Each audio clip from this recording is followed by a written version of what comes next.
सुर्खियों में प्रस्तुत है महात्मा गांधी की 151वीं जयंती पर एक विशेष श्रृंखला। आज का विषय है वर्तमान परिदृश्य में गांधी जी के सिद्धांतों का महत्व। विष्णु भजन तो तेने कहिए जे पीड़ पराई जाने रे। आधुनिक भारत के निर्माण में राष्ट्रपिता महात्मा गांधी का बहुआयामी योगदान रहा है। गांधी जी ज्ञान आधारित शिक्षा के स्थान पर आचरण आधारित शिक्षा के समर्थक थे। उनके अनुसार शिक्षा प्रणाली ऐसी होनी चाहिए जो व्यक्ति को अच्छे बुरे का ज्ञान प्रदान करे और उसमें नैतिकता का विकास हो। वे शिक्षा को मानव के सर्वांगीण विकास का सशक्त माध्यम मानते थे। वास्तव में भारतीयों की आत्मनिर्भरता या स्वावलंबन की संकल्पना राष्ट्रपिता की जीवन दृष्टि का ही सार तत्व है।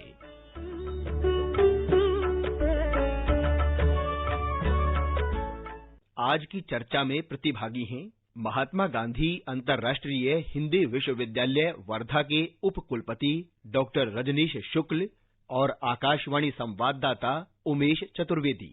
डॉक्टर साहब, कोरोना काल में इतनी सारी आफत आई है, जिस तरह से स्थितियां बहुत क्रिटिकल हुई हैं, ऐसे संदर्भ में गांधी की प्रासंगिकता क्या है? गांधी की प्रासंगिकता भारतीयता की प्रासंगिकता है।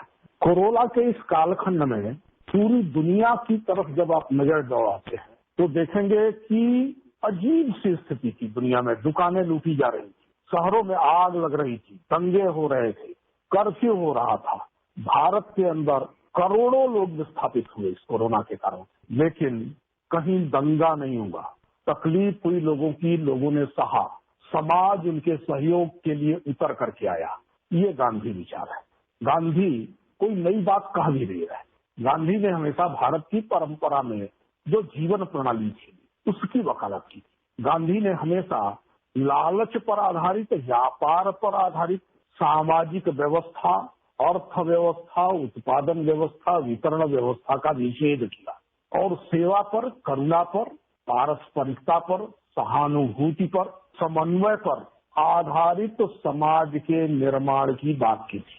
गांधी इसीलिए औद्योगिक समाज के विरुद्ध है। वह औद्योगिकीकरण का विरोध नहीं, वह मनुष्य के मशीनीकरण का विरोध है। मनुष्य मशीन हो जाए तो फिर वो हृदयहीन हो जाता है। हृदयवान मनुष्य ही मनुष्य है, संवेदनशील मनुष्य ही मनुष्य है। इसलिए गांधी कोरोना के कालखंड में पोस्ट कोरोना सभ्यता को यदि मानवीय सभ्यता होना है तो गांधी के सिवाय कोई रास्ता नहीं। नान्यः पंथा अयनाय, यही एकमात्र रास्ता है। गांधी इसीलिए स्वराज की बात करते हैं। स्वराज का मतलब अपने को सुशोभित करना और अपने पर शासन करना, दूसरे से शासित नहीं होना। संपूर्ण स्वातंत्र की बात गांधी जो कर रहे हैं आज भी दुनिया में प्रासंगिक है और पोस्ट कोरोना पे इसकी प्रासंगिकता बहुत जबरदस्त है। दाएं और बाएं हाथ से जो लालच और अहंकार की सभ्यता गढ़ी गई है, वामपंथ और दक्षिणपंथ की अहंकार की सभ्यता गढ़ी गई है, उनके बीच राष्ट्रीय जीवन, सामाजिक जीवन, वैयक्तिक जीवन, सांस्कृतिक जीवन, परंपरागत जीवन, राम राज्य का जीवन, यही एकमात्र विकल्प है। एक ऐसी सभ्यता की निर्मिति, दैहिक, दैविक, भौतिक, तापा, ये तीनों ही जिसमें किसी को न छू सके। और कोरोना के बाद की यह दुनिया की डिमांड है। जिस तरह से कोरोना काल में देखा गया कि पूरी दुनिया प्रकृति की ओर लौटने का एक तरह से फिर से आह्वान हो रहा है, उन अर्थों में गांधी जी को आप कहाँ पाते हैं? प्रकृति की ओर लौटना यानी कि समाज को स्वाश्रित होना है, जन का आत्मनिर्भर होना है, अपने परिवेश के प्रति सदैव संवेदनशील और जिम्मेदार होना है। कोरोना के 206 देशों के लॉकडाउन ने ओजोन लेयर का रिपेयर कर दिया। आज नीला आसमान दिखने लगा है, दुनिया सुकून महसूस करने लगी है, थोड़ी ठंडक महसूस करने लगी है। किसी कारखाने में इस निसर्ग की निर्मिति नहीं हो सकती है। गांधी इस निसर्ग के जीवन के नजदीक जीवन जीने वाले मनुष्य की निर्मिति को, इसका यत्न अपने आश्रमों में करते हैं। ये मशीन का न्यूनतम प्रयोग करते हुए शरीर पर, मानवीय चेतना पर, दोनों पर अपरिमित विश्वास करते हुए, अन्य मनुष्य के कष्ट का विचार करते हुए, अपने जरूरत के लिए प्रकृति से जितना जरूरी है उतना ही उत्पादित करना, यह गांधी की सभ्यता दृष्टि है। डॉक्टर साहब, कांग्रेस के अधिवेशन में भाग लेने के बाद गांधी जी ने जो गंदगी देखी तो उन्होंने कहा कि मेरे लिए आजादी से ज्यादा जरूरी स्वच्छता है। कोरोना ने भी स्वच्छता के इफेक्ट को बढ़ाया गांधी के विचार दर्शन में। 1905 वाराणसी अधिवेशन और 1916 का लखनऊ अधिवेशन, उसके बाद जब वाराणसी गए थे तो उन्होंने भारत में स्वच्छता को लेकर के पहली बार राष्ट्रीय स्तर पर कोई आह्वान किया था और वो पहले व्यक्ति थे जो स्वच्छता का आह्वान कर रहे थे। उस कहने के 104 वर्ष बाद काशी स्वच्छ दिख रही है, ये तो कहूंगा कि भारत के प्रधानमंत्री ने चुनौती स्वीकार की। इन अर्थों में तो हमारे प्रधानमंत्री ज्यादा क्रांतिकारी हैं, संभवतः पहले प्रधानमंत्री हैं जिन्होंने लाल किले की प्राचीर से गांधी के दर्शन के अनुरूप शौचालय क्रांति की बात की। स्वच्छता का यह अभियान गांधी की उस बात को गांधी के देश में, गांधी के जन में एक मूल्य के रूप में, एक रोज के व्यवहार के रूप में स्थापित करने का काम तो आदरणीय नरेंद्र भाई मोदी ने किया है। गांधी के बाद शायद वह भारत के अकेले राजनेता हैं जिसमें वो संप्रेषण की क्षमता है, वो जैसा चाहते हैं वैसा इस देश के लोगों से करवा लेते हैं। ये भी गांधी की विशेषता है, क्योंकि गांधी पर जन को विश्वास है। मन, वचन और क्रिया में गांधी की एकाकारिता थी। वो बात नरेंद्र भाई मोदी में भी दिखाई देती है, मन, वचन और क्रिया की एकाकारिता, जिसके कारण से इस देश का जन उतना ही नरेंद्र भाई पर भी विश्वास कर रहा है जितना कभी वो गांधी पर करता था। जिस तरह से नई शिक्षा नीति में गांधी जी ने जो विचार दिया था मातृभाषा में खासतौर पर प्राथमिक शिक्षा को देने का, उस आधार पर अगर देखें तो मौजूदा सरकार का भी क्रांतिकारी कदम है। 185 वर्ष बाद ही आया है, क्योंकि गांधी अंग्रेजों की शिक्षा नीति को पूरा ध्वस्त करना चाहते। गांधी को अंग्रेजों की शिक्षा के खिलाफ कितना आक्रोश था, इसको आप समझें तो हर सत्याग्रही से वो एक किताब पढ़ने का आग्रह करते थे। वो थी पंडित सुंदर लाल की किताब भारत में अंग्रेजी राज, और उसके 40 पृष्ठ विशेष रूप से पढ़ने को कहते थे।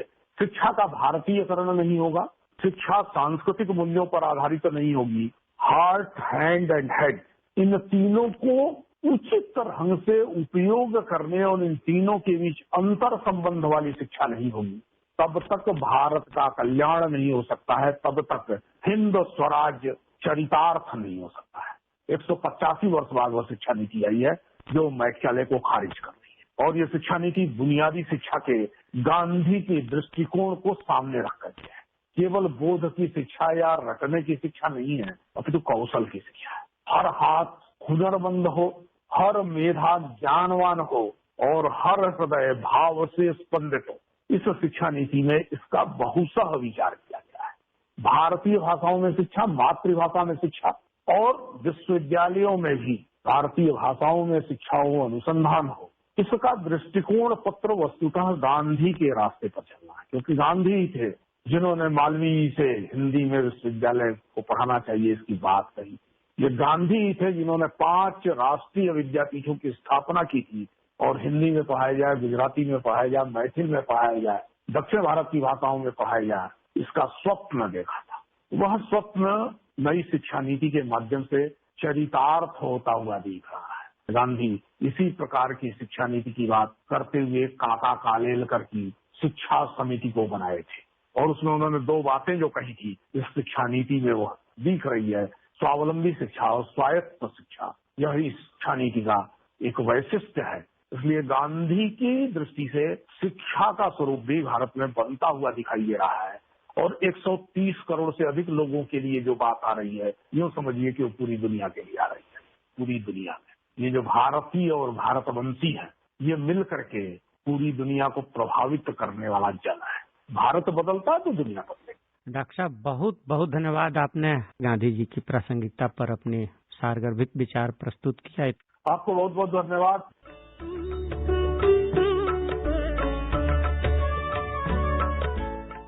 अभी आप सुन रहे थे महात्मा गांधी की 151वीं जयंती पर एक विशेष श्रृंखला। आज का विषय था वर्तमान परिदृश्य में गांधी जी के सिद्धांतों का महत्व। ये कार्यक्रम आकाशवाणी के समाचार सेवा प्रभाग द्वारा प्रस्तुत किया गया। इसे आप हमारे mobile app news on AIR पर भी सुन सकते हैं। इस कार्यक्रम के संबंध में अपनी प्रतिक्रिया आप हमें ईमेल कर सकते हैं। पता है airnsttalks@gmail.com। ये कार्यक्रम फिर से सुनने के लिए लॉग ऑन करें हमारी वेबसाइट newsonair.com।